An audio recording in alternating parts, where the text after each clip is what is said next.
نحمده ونصلي علی رسوله الکریم.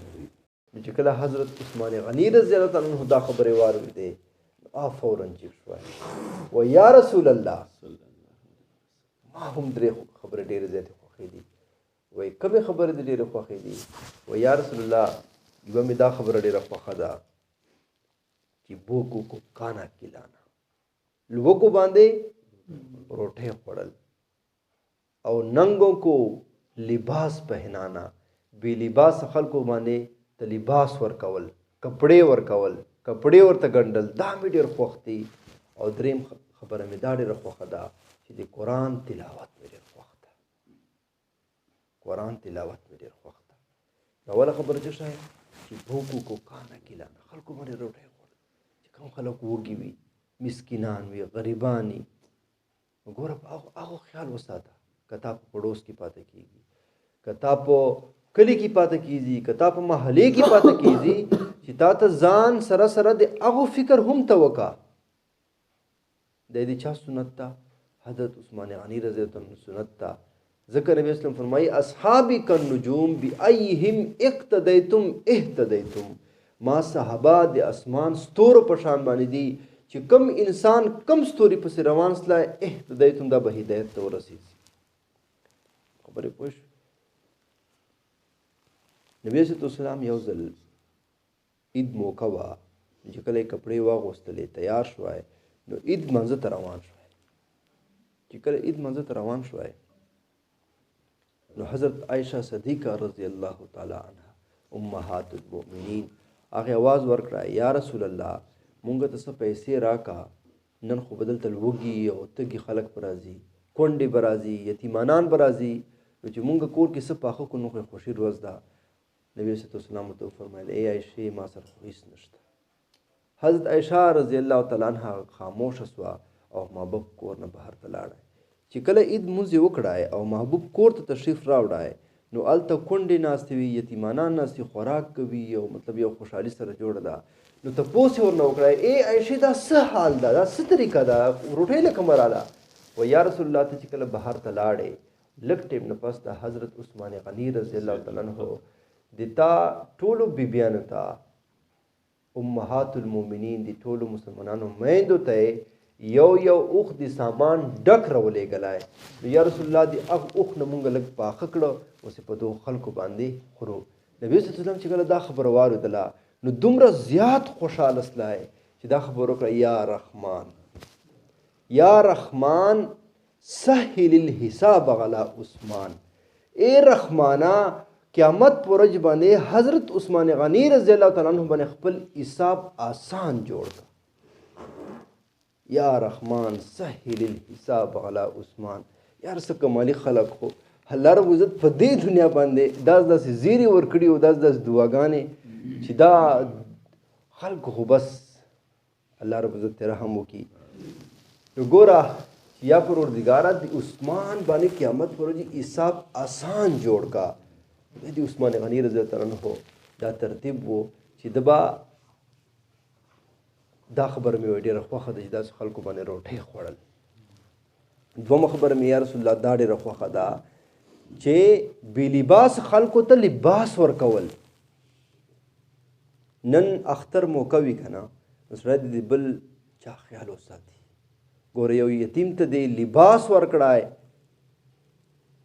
یو کونډې ته چې خاوند یې وفات شوی او کور کې ناستي په دې آسرې باندې چې څوک الله ول برای نشي چې ماته یو جوړه کپړې وکړي. ګوره ته نن خو خپلې ښځې ته خپلې لور ته هغه سوټان کوې چې وایي بابا نن به دې اختر ته به زه د 6,000 سوټ کوم. نو 6,000 سوټ خپل لور ته کولی شې نو که 300-500 نه زیات سوټ نه میلاوېږي، نه یې دومره ډېر ګران.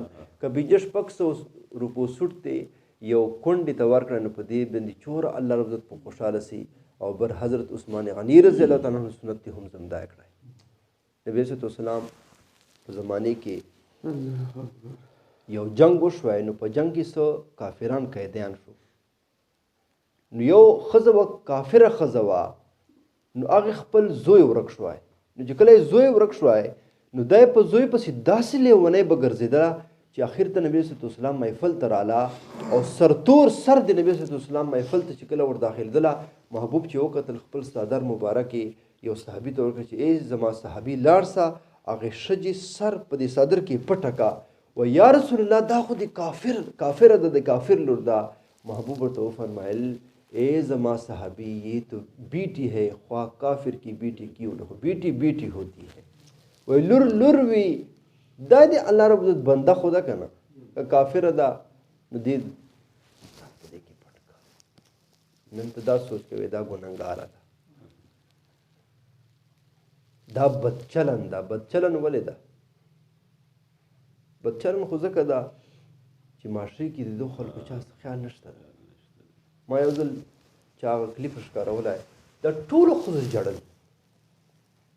جړل چې دا کوم دا په بدکاري باندې راغلی وي چې مونږ خو ستا کار خو سره خوښي خو نه کوو خو تنګدستي ده کور کې څه په طریقې باندې نه پوهېږو چې یا پروردګاره دې کار نه مونږ وباسې خو نه څوک نوکري راکوي نه څوک روټۍ راکوي کور کې نهارې نو بس په دې کار باندې ولګېږي.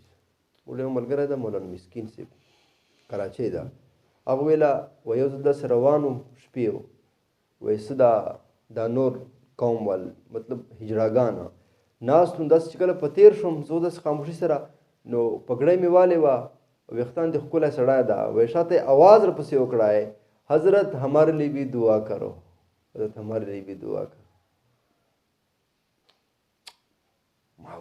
مخ مې پسې ولاړ چې تاسو څه دعا وکړم چې خدای پاک مو دې کار نه وساتي دې کار نه وبچي. وړه ملګري دا اوس کراچۍ تشکیل سوه بلا هجراګانې راوستي وو.